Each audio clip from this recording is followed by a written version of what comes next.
that along with having challenges in getting the data, realized that we needed to build a product because we kept going back to Shopify. And it's like these other tools out there didn't give us things like inventory. Were you looking for, a strategic investor? How'd that wind up? Or did you have, a strategic and a handful of syndicates? What was that experience like? It's like, I don't know how to help you forecast your business if I don't know how much inventory is and if you're going to run out of stock. And we're very fortunate in terms of working with a couple of venture capital companies that actually invest in both consumer and tech. And because they invest in the consumer, they understand our customer very well.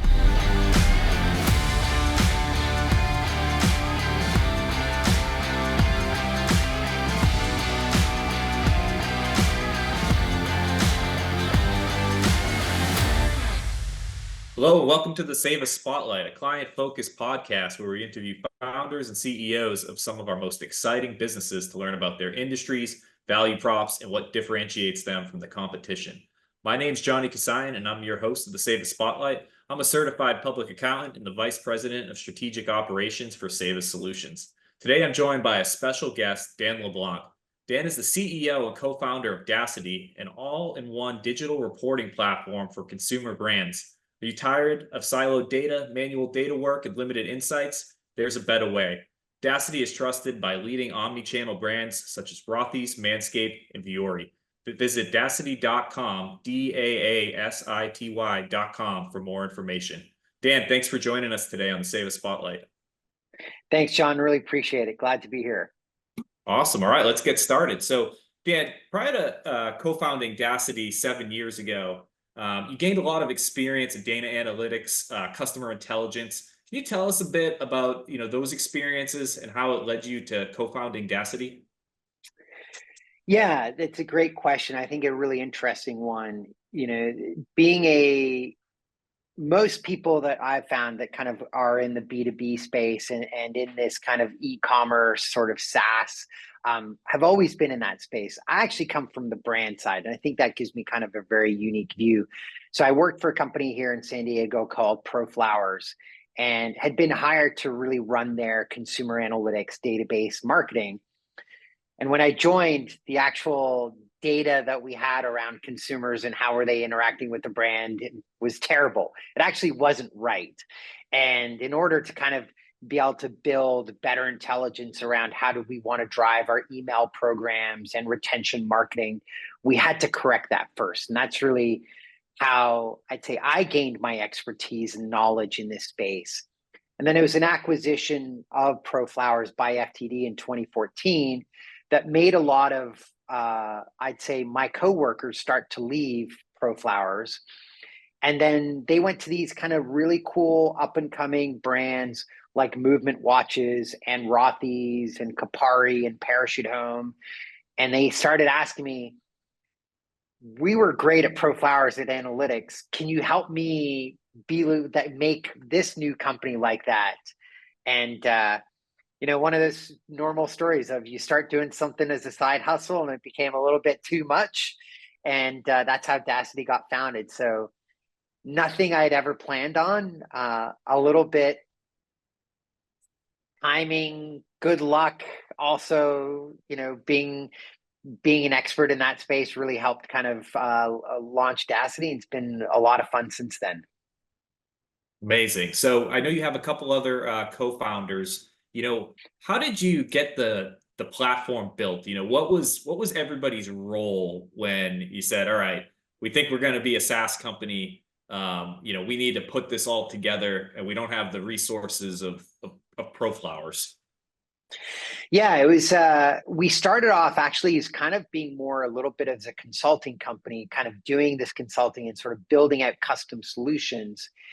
And because it was kind of friends, right? It was friends that were asking us individually. And so that's how Sean and Chris kind of came aboard as co-founders. But over time, these initial customers, like, this product is so amazing. What you've done for us is so amazing.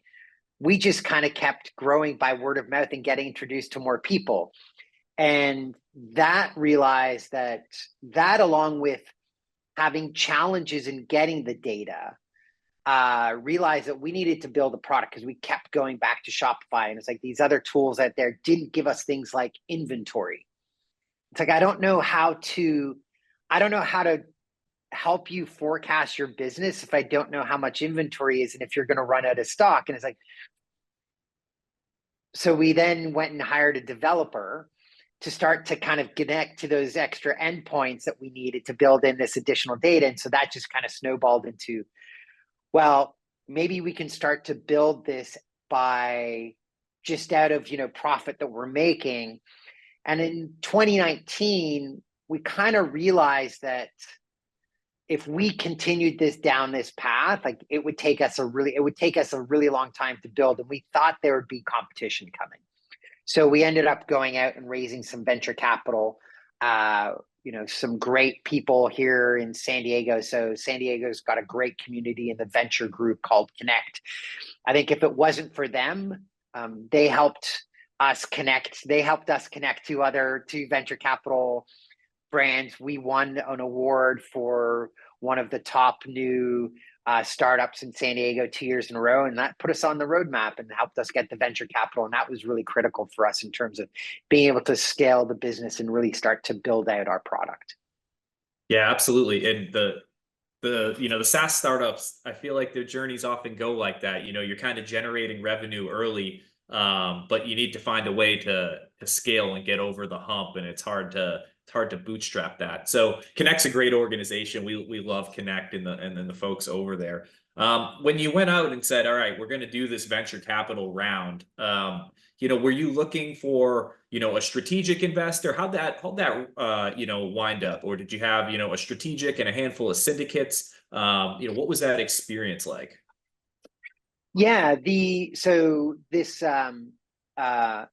Connect was really good in terms of connecting us with a lot of different folks. And I think what we looked for is somebody that understood SaaS, but somebody also understood kind of our space in SaaS.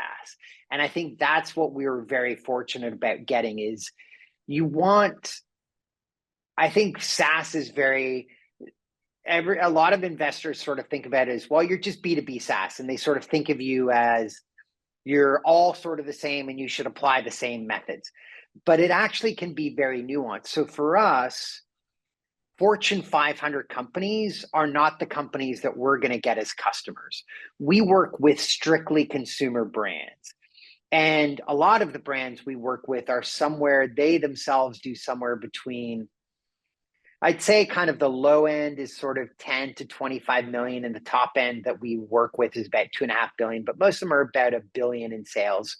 So they're somewhere in that range, and that's not a Fortune 500. And so somebody that understood that dynamic and going back 7 years and understanding that D2C was big and growing, but a lot of the brands were smaller and a lot of them were on Shopify and just operated differently was really important. And so we're very fortunate in terms of working with a couple of venture capital companies that actually invest in both consumer and tech.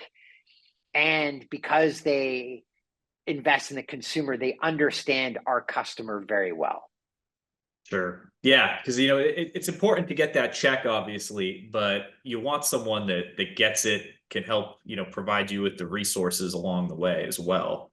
So that's really great. So from a platform standpoint, I know that you connect through omni-channel brands and things like that. How do you grow that? Because there's a lot of different platforms. Obviously, tons of people are on Shopify, and then there's Amazon stores and everything like that. How do you expand your platform so you can continue to evolve with all the different channels that seemingly become available year after year? Yeah, it's certainly been a challenge. It's certainly a challenge, and that is just kind of, for us, it's about staying true to what we're trying to help a brand do, and making sure that we're also kind of on top of some of the trends. So, great examples are, we started off mostly in the digital space. So most of the brands that we started working with were You go back to sort of 2014, 2015, 2016, there's a lot around direct to consumer. Pro Flowers was a direct to consumer brand. All of the people I knew went to other direct to consumer brands, and they were selling online just to their consumers direct. And then they started, and then, Amazon continued. Amazon's really changed a lot over the last 10 years, both from there's more brands on Amazon that almost have like a brand store on Amazon. Yeah. And Amazon, growing tremendously, and things like almost like intraday or like same day delivery, right? So you're seeing a lot more consumers buying on Amazon. And so that became really important for us. Well, then one of the most recent shifts that I've seen over the last 2 years is a lot of brands realizing that I wouldn't say that there's necessarily a cap on how large you can get digitally, but there certainly is a desire for consumers, especially in certain categories, to touch and feel product, especially in sort of fashion, footwear, clothing. And so you're starting to see a lot of brands wanting to open retail. You look at, like, you go to the mall, and probably a lot of the stores in the mall are not ones that you'd recognize from 10 years ago, but they're all these kind of new, fast-paced, upcoming brands that exist, or brands that are newer that want to get into Target and Walmart because they know that, hey, we still go to Target and Walmart or whatever, maybe it's not every week, but probably once a month, something along those lines, because that's where there's a little bit of product discovery. And so we started making a shift into supporting retail about a year ago as well. And that's kind of, you just have to see how the trends are going. And so, like, the latest trend is shopping on TikTok. That's, for me, like the biggest new trend, right? Is TikTok shop. And it's like, well, fortunately, a lot of brands will do the TikTok shop through their Shopify website. So they've got a native integration there. But it's like, the hard part is definitely, we as consumers shop where we want, what's convenient for us. My wife loves Amazon. I've never really been an Amazon shopper until it's like, oh, I like to go touch and feel the product first. But it's like, oh, I need another one of those. Oh, Amazon can get it to me today. Perfect. Yeah, like, it's awesome. It's like, so we have sort of that different sort of shopping mentality. And that's what's really important, is you got to fit to where that consumer is. And so for us, it just means we've got to put in a lot of development and kind of continue with that trend.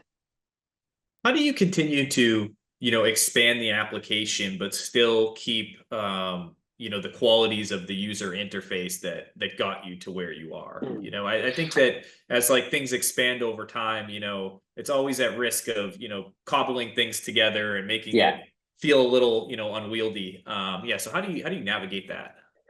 Yeah, it's a great question. I think it's going back and sort of still being really core to what was the vision when you started? And for us, what we were really trying to say is, we want to be the one place to get all your sales and marketing data across everywhere you sell.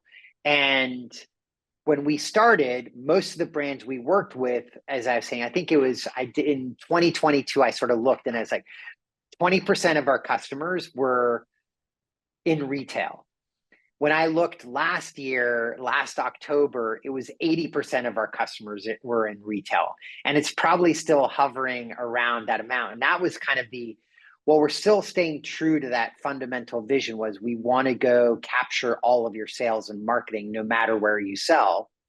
It just so happened that for us, well, we've got to go connect to a lot of other sources, and it makes us both more valuable as a product, because that's really hard to do. But then it kind of keeps that sort of vision it keeps that product, as you say, sort of UX, UI, et cetera, still very focused, because we're not trying to get into a whole bunch of other things that create a lot of complexity for brands, and certainly for how brands use our product. Sure. Yeah, makes sense. So, if you were to talk to your key customers right now, like some of the ones we mentioned before, what would you say their favorite benefits are of the platform? Yeah, I think that's I think it very much depends upon the type of brands, and I think there's kind of a couple. So, for a fast fashion retailer, one of the things that they love is that we connect to three key sources: their site traffic, their sales, and their ERP, because their ERP is where they keep kind of their product categorization data as well as their cost. And by connecting to those three, every hour we give them a sense of how their sales are performing, what products are being looked at on site, and what's the gross margin. And that's kind of the most interesting for that brand, because the gross margin is what drives them to make purchasing decisions every day. You compare that to a men's grooming brand where it's about connecting to all the data sources. Their revenue is about a third across their .com, their Amazon, and they sell, I think, through Target and Walmart. And so for them, it's about having that holistic view, because their sort of executive team is this concept of attribution. Knowing why somebody bought your specific thing kind of breaks down for them, because they think about it as, well, I put an ad on Instagram, and that person, I know some of those people go to Amazon. And now I've got a billboard in Times Square, and some of those people might walk into the Target right next door, or they might go and sort of look at and search us on Google and find our .com and purchase off .com. So it's a little bit of slightly different use cases, but it still kind of gathers around this: how do I make decisions faster? Because I've got all the sales and marketing data, and we do a lot around inventory, those three kind of elements in one place. Because ultimately, for any of these consumer brands, their goal is, how do I drive sales? And there's only two ways that you need two things to drive sales. You got to make sure you got inventory of product, and you got to make sure that you're spending money in marketing, and you're doing it in the right place. So we're trying to help them sort of triangulate those three elements. Absolutely. So I almost picture that somebody has, the platform up on one screen, and then, they're hitting the media buy button on the other, depending on, what they're seeing. Yeah, to some degree, it's doing a little bit of that and being able to kind of consolidate all that, because that's something that's really hard. Traditionally, you would buy separate platforms for that. So your retail team would go and get a platform that's like, oh, I'm getting this information from Walmart and Costco and Target and Ulta Sephora. And your digital team has their tools. And then you've got somebody who's downloading into spreadsheets and kind of putting everything together. And we're trying to make it easy for those individuals. Sure. Say, you just have to go to one place. Fantastic. So, there are a lot of options in the B2B SaaS space. I think, you said it, that in 2019, you figured, all right, there's going to be some competition on the way. So, what is Daasity doing different that outshines the competition? And, where do you place yourself in this market? I know we talked about customer size and, retail brands and things like that, but what are some of the other things that, Daasity does to position them, in this B2B SaaS analytics space? Yeah, I think the core piece is really around this omni-channel. So there are a lot of competition. If we were to say we just focus on the digital side, there's a whole slew of competitors that we have that do a great job on the digital side. So if you want a digital only product, we do it really well. There's a bunch of people that do it really well as well. Same is true on the retail side. On the retail side, there's a bunch of competitors that do the retail side really well. But there's nobody that's decided to really go and say, I need to combine the two. And that wasn't necessarily, we haven't necessarily gone doing that organically. I'll say one thing that's really interesting about us is, and one of the things that's really hard as a CEO is trying to make a decision around, what I'll say sort of build versus buy versus rent.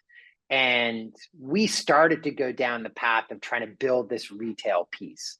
And I'll say we did an amazing job at building a very poor initial MVP of that retail. And so we actually ended up acquiring a company last year that was focused on that retail side, and now we're bringing the two together. And that's what's going to be unique. Is I actually thought Dan's a pretty smart guy. He can figure out this retail thing. That was a bad assumption. Just because you're smart doesn't mean that you can figure it out or figure it out as fast. And what I've learned about retail is I know a lot less about retail than I thought I did. I know a lot more about digital than I did. And so it was important for us, this acquisition helped us because we got experts in retail, and now we're putting together that platform that's really is unique in the marketplace in terms of giving you the ability to see regardless of where you're selling. So whether you're in Whole Foods and natural store grocers, or you're in the beauty space, you take a beauty brand, most of them, it's like your goal is to be in Ulta and Sephora, but your buyers are also on Amazon and they'll also buy off your .com. And my wife went looking for some Bare Essentials. That's her makeup brand. We went to Ulta on Saturday, didn't have it in stock, found it on Amazon on Sunday, and now it got delivered. It got delivered earlier this week, and it's like that's the perfect customer story of a customer journey, right? It's like the Ulta lost a sale because they're out of stock of the specific one she wanted. Fortunately, the brand was smart enough to put it on Amazon that did have it on stock. So she doesn't have to wait or go to a competitor. And that's what we're trying to do, is be the only platform that allows you to do that. See everything across all those sales channels. That's a great, story about, trying to build it and realizing, all right, we don't have the know-how to do this the way we want to do it. Let's go find someone that does and acquire it. So let's talk about that post-acquisition integration strategy. What does that look like? Because that's obviously the toughest part when you acquire a company is like, hey, we know that they have the pieces that we need, but how do we put it all together and make sure that that's a good good outcome? Yeah, I think it was definitely it's never as smooth as you think it's going to be. So you have to recognize it's never going to go quite as smoothly as you think it's going to be. But the core for us was really about a lot of the upfront evaluation around, are we going to be able to combine the two tech stacks? Are the technologies similar? And so we figured out very quickly, what were we going to keep? What were we going to replace, or essentially have to kind of a little bit rebuild or convert. And so, and then being very detailed in sort of the plan. And so you're going to hit a few roadblocks, things where you don't know what you don't know, and neither side doesn't know what they don't know. But the key is to really do a thoughtful process in terms of planning and understand and sort of stay true to that kind of vision. And so we've been through a couple of, say roadblocks, been very aligned around that. And I think, and we're on track to deliver the functionality and features that we have, and I'm really excited about it. The hardest part's probably been, you're now maintaining two systems a little bit, because we wanted to make the experience for the customers we acquired as great as possible, and so we decided to kind of maintain their current product until we could move their customers into the combination. And so what I think is going to be really exciting is when it's done, their customers are going to get the added benefit of also having tie into this digital and giving them expanded functionality. And on the historical Daasity customers, being able to go to them and say, we've now got your back on the retail side too.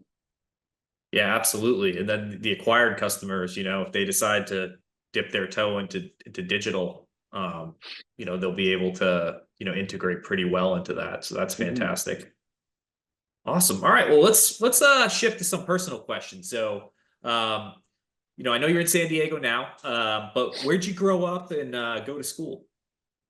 Yeah, I grew up in Toronto. Ended up going did my undergrad at McGill. So moved to Montreal. Spent a couple of cold winters in Montreal, and then went and did a graduate degree at Penn State, in both in engineering. So clearly whatever you go to school for doesn't necessarily mean that's what you're going to end up doing for your career. I always wanted to go always thought that growing up that I was going to go like design airplanes or something like that. But nope, I've never spent a single day as an engineer. That's fantastic. I can relate. I have an undergrad in hospitality management, and clearly not doing that. Awesome. So, well, that being said, right? So you didn't become an engineer, but, getting kind of into this tech world, how did your education, shape your career path? Yeah, so my first job out of grad school, I worked for Capital One, and they were basically looking for people like, are you good at math and can you work with lots of data? And I was like, yep, I can do that. And so I ended up working there, and that really helped me learn more about business. I was always good at kind of the math and science stuff, always good at working. I had done a lot of computer programming during my engineering years. And so that part was easy. It was the business side that really helped, and understanding kind of the business side and sort of the consumer analytics. So that's really what Capital One was really good about around, is like building models around what customers were going to do, and sort of thinking about credit rates, APRs and credit limits and all that kind of stuff. So really understanding that consumer behavior.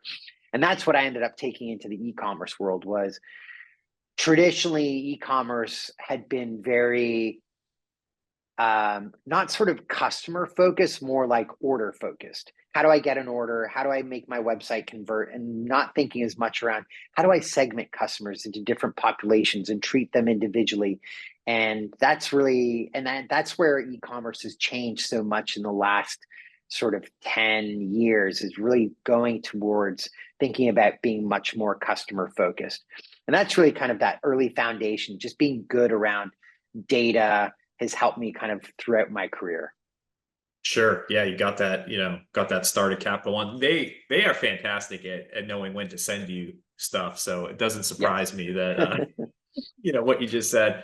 So, all that being said, did you ever envision, being like an entrepreneur, or, even more starting, a data analytics SaaS platform? Or, again, was it just kind of the opportunity based on your experience at ProFlowers and how that went? Yeah, not in a million years. I always thought I was going to be a corporate guy, and was a corporate guy for a long time, and, enjoyed it. Like, I love that kind of teamwork. And even when kind of left sort of ProFlowers and really started Daasity more on the consulting side, I didn't even really think about it as being a sort of a SaaS tech founder. I was like, what was going through my head, and even when Sean kind of joined, and we were working together early on, we were just thinking about it as, well, we're just helping our friends and their friends kind of get this analytics stack. Like, we weren't really thinking of a SaaS company. And even when we raised capital, that's when it really changed. Because I got one piece of feedback. One of the most interesting pieces of feedback was we were doing some of our pitches, and we would talk about, the concept of customer for us is confusing because our customers have customers. So we would refer to our customers as clients, and our clients had customers. And I got a piece of feedback from a venture capital fund that basically they were like, we're not sure that we're ready to invest in you because you talk about your customers as clients, and that's a consulting term, not a SaaS term. It's like, interesting. So we now talk about our customers. So people that are customers of Daasity, the other business, we talk about them as our merchants. We call them merchants at Daasity, so that it's very clear that our merchants have customers and we have merchants. But it basically wasn't really until we raised capital that's I think, when I really thought about it.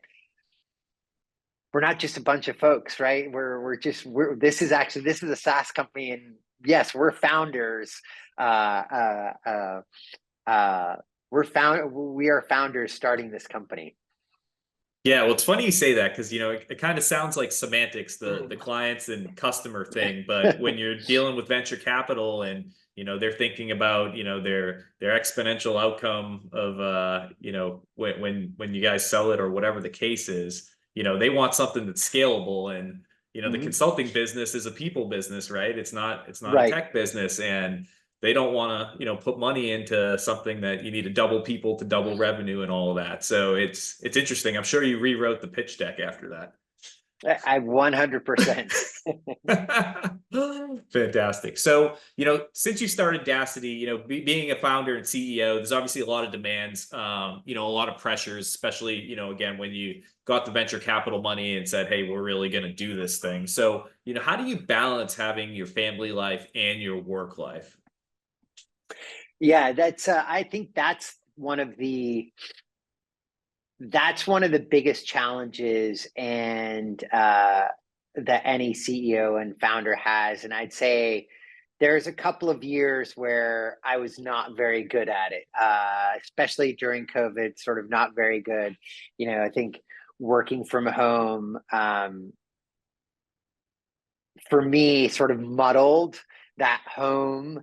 So I do a couple of things. I make sure we have a small office, and I make sure to come in the office 3 days a week, even if I'm by myself, because it helps sort of separate that I'm at home and I'm at work, because it's so easy to sort of get distracted, and it's like, oh, I've got this email going. And, if your office is sort of next door in the bedroom, it's like so easy to kind of get sucked into that. And so I try and make sure, carve out time in my calendar for personal things, carve out time, like block it off. Like, yes, I'm going to the gym, let people know, okay, uh, these are the two times, like we have a lot of East Coast and even international merchants. So I let myself say, it's like, okay, 2 days a week are when you can get me at as early as 6 a.m. if you really need to. So it's like sort of setting to put boundaries and sort of being very clear with teams, and then being flexible. You don't have to always be 8 to 6, 9 to 5, whatever your sort of schedule is, but sort of being able to just say to everybody, I am taking this block off and being really good. And I found that I think people are much better now. We're a lot more,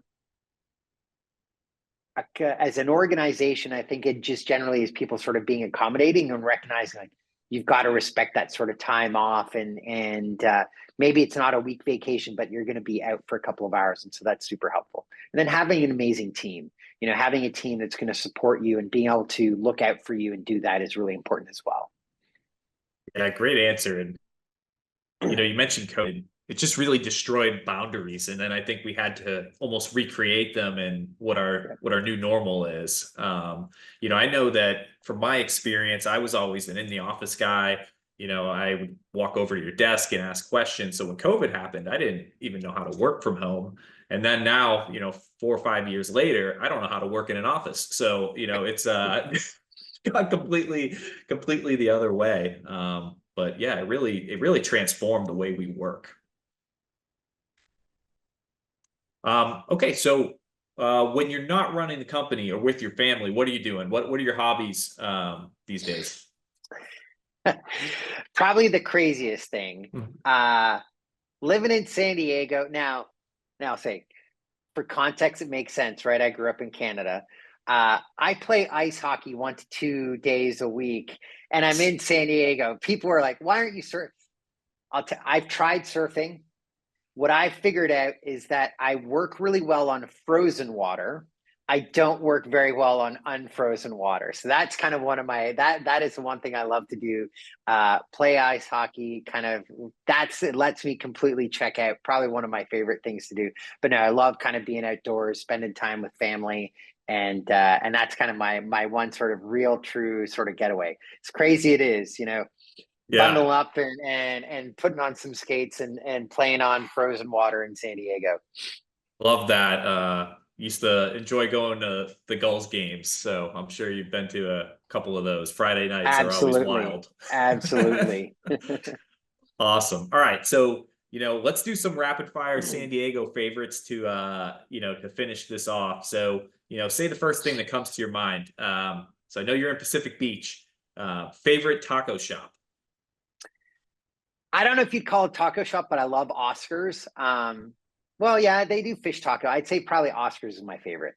Yeah, I'm a big fan of the octopus taco in there. All right, bar or restaurant? Ooh, I always love Rockies. They just opened a North Park Brewing kitty corner to Rockies. I'm a big beer guy too. Love myself a good IPA, and having a brew pub in PB that aside from tap room is fantastic. Those two my favorites for sure. Yeah, you get a Rocky's burger and then head next door, right? Exactly. Awesome. Beach. What's your favorite San Diego beach? Oh, Tourmaline, 100%. Yeah. But I mean, it's like right there. I'm right there. So hey. Yeah. It's perfect. And go-to spot to unwind in San Diego. Ooh. Go-to spot to unwind.